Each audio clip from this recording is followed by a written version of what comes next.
Welcome into Training Camp Report presented by Frontier. Casey Phillips here with our very special guest of the day, Mayor Jane Castor. Mayor Castor, thank you so much for being with us. Oh, I am so excited to be here, Casey. You have no idea. Yeah, this what is a so rough, exciting for rough our day community. in the mayor world getting to come watch I know, training camp. It is tough, and you know I'm keeping my eye on the field in case they call me out on there. And I've learned from you I need to be in the orange jersey. That's Yes, the person that doesn't get that tackled. doesn't get hit. But you know what? All I feel right. like you look like you could deliver some hits. You Yeah, know, we'll see. I think Well, you'd be ready. Jensen, he's my favorite player, so I may be able to You know need to step take in there and back up him. Pass a I few like this. snaps. So tell me, I know it is also Women of Red Day, one of our favorite days at training camp, and that's part of why we wanted to have you out here. I know that you've gotten a chance to be a part of and watch so many of these Women of Red events, and I just want to know for you, what does it mean to get a chance to see and be a part of the aspects of the Buccaneers that are geared towards the women of the Tampa Bay community? Well, it's an incredible impact. You know, Darcy has done such a great job with including women in every aspect. You know, from the flag football, getting 35,000 young girls involved in flag football, providing college scholarships, the Bucs organization having women at the coaching position.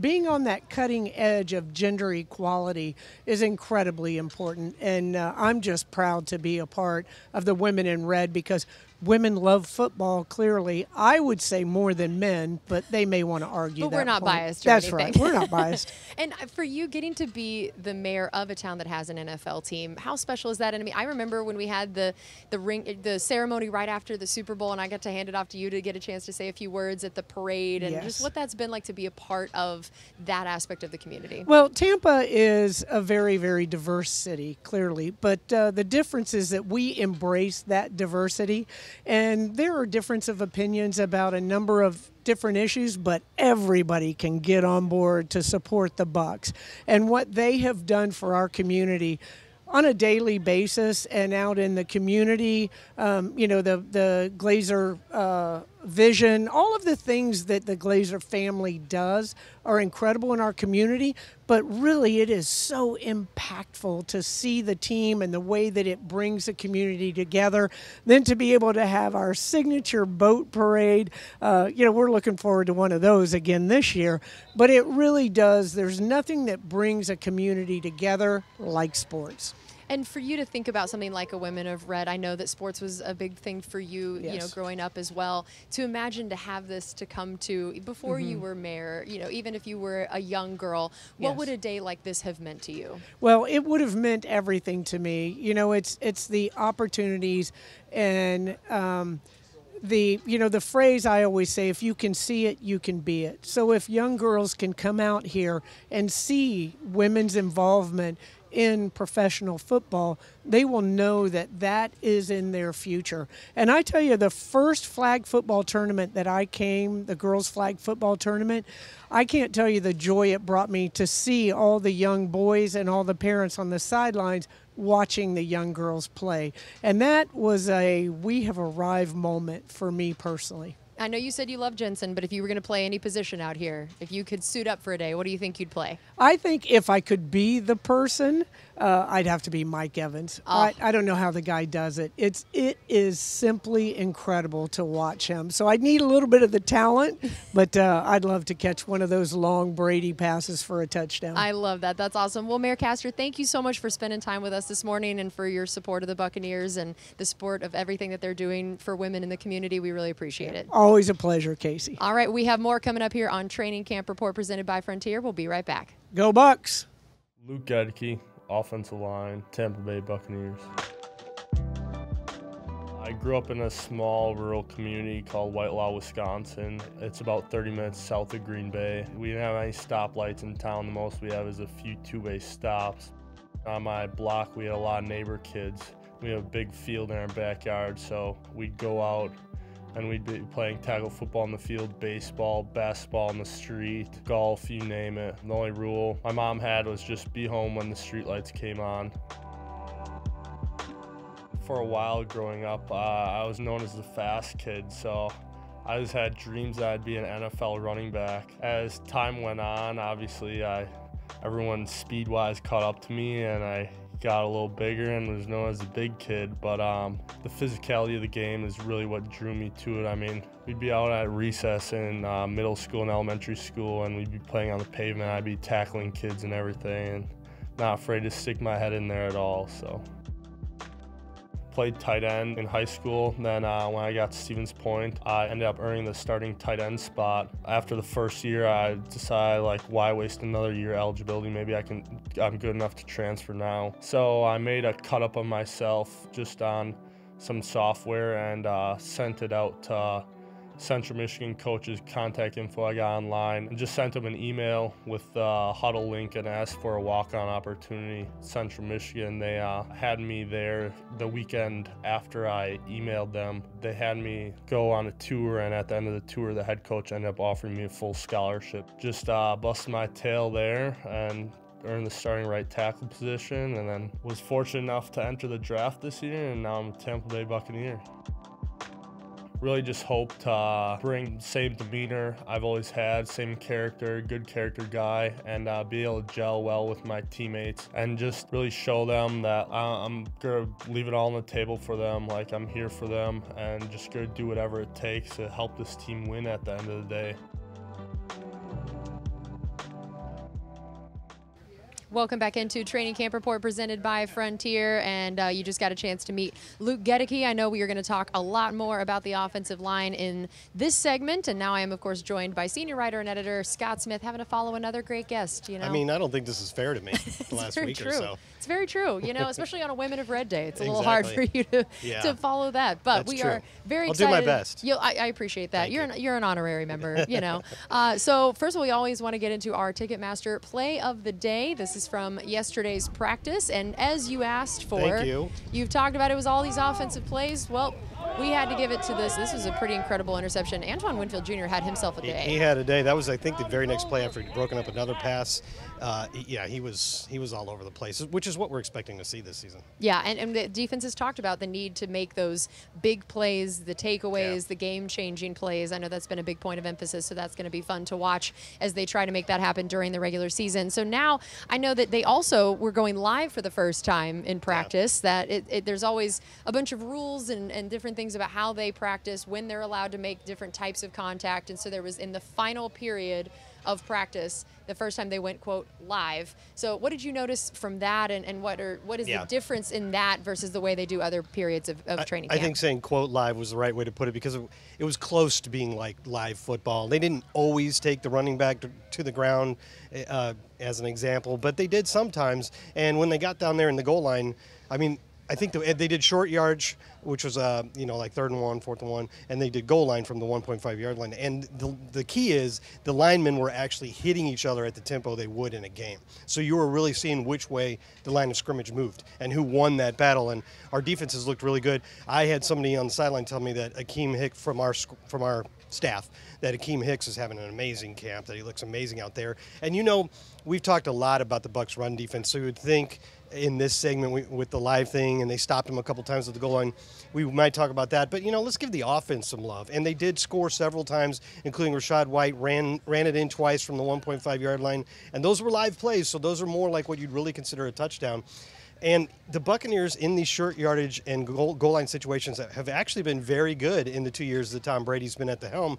In fact, I think we have some rankings that show that how good they've been the last 2 years. As you can see, when it's 1st and goal from the 5 or closer, that's touchdown percentage on those possessions. 3rd in the league last year and 4th in the league the year before. And on 3rd and 1 plays, tied for 2nd and 2nd. So they've actually been very good in those situations, and they look good on some of the plays yesterday. Yeah, that's going to be incredible. We've talked about in the red zone how they just have so many weapons. That's true. That's true. It's unbelievable. And then, to know that you got to, no matter how many weapons you got to have the O-line protecting you to be able to make that happen. And we've talked about how the offensive line, to me, is one of the most interesting stories. And it already was before the Ryan Jensen injury. So now we still have not heard true final verdicts on his injury, of what that's going to mean. We know that coach has said that he will miss some quote, significant time. At least until November or December. Right. Could be end of the year. So what are the biggest things that you feel like you have either learned from watching the different guys in training camp so far, or what coaches have said about where things are shaking out of who's going to have some of those position battles? Yeah, this is probably the biggest story for the Bucs, because we had so much continuity between 2020 and 2021, and at one spot that was true was the offensive line, and that's so important because those guys, more than any other unit, have to work as a unit and have to gain chemistry together and have to know what the guy on each side of them is doing on every play. And you're now replacing all three of your starting interior linemen. Now, you brought in a really high caliber guy in the trade for Shaq Mason for right guard, replacing Alex Kappa. But the other two guys being replaced, Ryan Jensen and Ali Marpet, who retired, were Pro Bowlers. I mean, they're top of the game at this. And no matter how much you love your draft pick in Robert Hainsey or Aaron Stinney or Luke Gedeke or Nick Leverett, we don't know yet if they're Pro Bowlers. So you can't say confidently that this line is going to be as good as it was last year. But that's what they're striving for. And who knows? These guys could emerge as really good players too, but it's definitely the biggest question mark. Now, what we've heard is Harold Goodwin said a couple days ago that at the left guard competition, which we knew we had coming into the camp, unlike center, that he probably will make that decision before the third preseason game. So we're still a couple weeks away. He wants to make sure they get it right, but he said at some point I got to make a decision because these guys got to start playing together every day and building that chemistry. All right, well, we still have one more segment coming up here on Training Camp Report presented by Frontier. We're going to get into the tight ends, and because of that, let's check out Meet the Rookies with Cade Otton. Cade Otton, tight end, Tampa Bay Buccaneers. I was born and raised in Tumwater, Washington, just about an hour south of Seattle. Loved playing sports. My dad was a football coach, my mom was a PE teacher, and my grandpa was the head coach at our high school for 43 years. And so grew up around the game, was the water boy for the high school starting in kindergarten. Just loved playing catch with my dad in the living room, watching NFL Network. I don't think that was super common for like 4-year-olds to watch, but that was my program of choice for the most part. My dad was a huge competitor and taught me a lot about football, and being able to watch my grandpa and just like grow up in a competitive setting, especially around football. I loved every second of it. Right away, it was difficult, this being my first major injury. No matter what the obstacle is, you always have a choice, whether you can either quit or go to work. And so just from the very beginning, I've decided I'm just going to work as hard as I can to get back on the field to contribute to the team as much as I could. And I want to work really hard with the trainers. They've been amazing. Just so many great resources here to heal and get better. And then on the field, I want to help the tight ends as much as I can, help the offense as much as I can, and then just bring energy to the whole team. And so just a mindset thing, and some days are harder than others, but just really got to be intentional about what you're doing and what the goal is. And here it's to win a Super Bowl. Welcome back into Training Camp Report presented by Frontier. Casey Phillips here with senior writer and editor Scott Smith. There's a look at Cade Otton, who you just met in Meet the Rookies, and he's a guy that I'll be really interested to see how they want to use him and just the tight end room overall. We know that now there's that Gronk size hole to fill, which is not a task I think you want to ask any one person to try to fill. So we know they've even mentioned guys like Julio Jones filling in for that a little bit, and non-tight end people helping fill that gap. Yeah, then by that they don't mean that Julio Jones is going to play tight end position. They just mean picking up those targets and catches isn't necessarily going to be one-for-one tight end to tight end. Right, but looking at the tight end group, who do we see as the guys who will pick up some of that slack, or just how different guys could be used to try to fill not only the catches he made, the blocks that he was able to make, and just his overall role in the offense? Well, Cam Brate is excited about the opportunity to go back to playing more of an every down type of role, which he did in 2016 and 2017, and those were very productive years for him. Since then, with guys like Gronk, and we drafted O.J. Howard, his role had diminished a little bit, and also he's battled through injuries, but this year he says he's been as healthy as he's been in like 6 years, and so he was able to focus on just his game and not rehabbing this offseason. So he's in a good place. I think they think Kyle Rudolph can give them some quality work. But then you were just talking about Cade Otton, and he's a guy that they drafted with the thought that he could be a true wide tight end. He could line up he can put his hand in the dirt. He can line up in line with the line and be a good blocker. He's already shown that. Cam Braid said he has great technique. He's always doing the right thing. He's always in the right place. And hopefully he can add a little bit in the passing attack. And in that live goal line session yesterday, the very first play was a play action pass to him for a touchdown. So it was a nice moment for him. But when you start talking about what can Cade Otton possibly bring to the passing attack, I think we want to be careful to get our hopes up too high, because the tight end position is one of the harder ones to immediately transition to as a rookie in the NFL. And you don't see a ton of rookies at tight end putting up big numbers. In fact, in Bucs history, if you say 30 catches, would that be something you'd like? Would that be a good target for Cade Otton? Yeah. There's only 2 guys in Bucs history, rookie tight ends, that have had even 30 catches in a season. I think we have a graphic for that. And so, here it is. Tim Wright was kind of an unusual example because he was basically a receiver at Rutgers that Schiano converted to tight end when he got here. It's funny because Tim Wright, if you remember, we traded him twice. 2 years in a row. We traded him, got him back, traded him again. Alex Smith, who now works for us, a very valuable member of the player personnel department. He had a nice rookie year. Wow. And then that's it. Even OJ didn't get to 30 catches. So, I mean, if he could get to 30 catches, that would be an extremely good rookie season for him. What do you think then would be a more, I don't know, maybe reasonable expectation than if we now see that is pretty rare to get? What do you think would be kind of an ideal that is maybe a little bit more attainable? Yeah, I don't think I'd put a reception number on it. I think I'd do more like snaps. How much does he play? Interesting. And then, just does he have some clutch catches, some catches that move the chains for you? Does he contribute in some way from here or there with an important play here and there? And then, like I said, the number of snaps that he can get on the field. I wouldn't worry too much about what his actual reception number is. In fact, I don't think the tight ends are going to be as big of a focal point in the passing game in terms of catching passes as they were when Gronk was here. Yeah, and we've talked about how much special teams plays a factor in certain roles and roster positions and everything. And sometimes I think tight end can be the group that almost suffers for that, we keep a guy over here for this reason or a guy over here for this reason, so then we don't keep as many tight ends. How many tight ends do you see us keeping? That's a good question. And what do you think are outside of just who's playing well at tight end, what are the other factors that could decide that? There's a couple factors here, and I've looked at this because I answered a mailbag question about it a couple weeks ago. And over the first couple years, now it's not Bruce Arians isn't the head coach anymore, but it's pretty much the same coaching staff, right? Just with Todd Bowles at the top.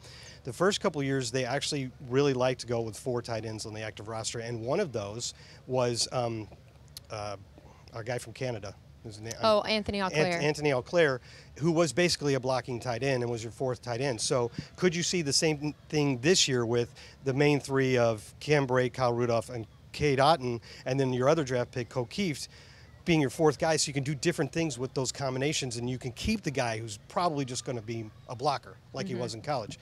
Last year, however, the Bucs only kept 3 tight ends on the active roster for most of the season, and the reason is that 16-man practice squad and the elevation option. So when we had 3 tight ends on the active roster almost every week, but sometimes, like Gronk was hurt for about 6 weeks, you only had 2 available. They would just elevate a guy, and they elevated like 3 different tight ends over the course of the year. So if you think you can get a 4th tight end that you like through waivers into your practice squad, like O'Keefe or one of these undrafted guys, then maybe you do it that way. So I think they're right there on the cusp, and it'll probably depend on how many receivers the Bucs feel like they have to keep at the end. Which, considering they have, 13, 14 on the roster roster We have 14 right on the now? roster, and you could probably count at least 8 or 9, which wouldn't be surprised if they made it. Yeah, that's going to be interesting. All right, well, that's going to do it for us on this edition of Training Camp Report presented by Frontier. And actually, tomorrow morning is our last one of these out here at camp, and that is when the Dolphins will be here for joint practices. Scott and I will still be going to Nashville and bringing you some content during that practice, but it's not going to be quite the same show format. So this is the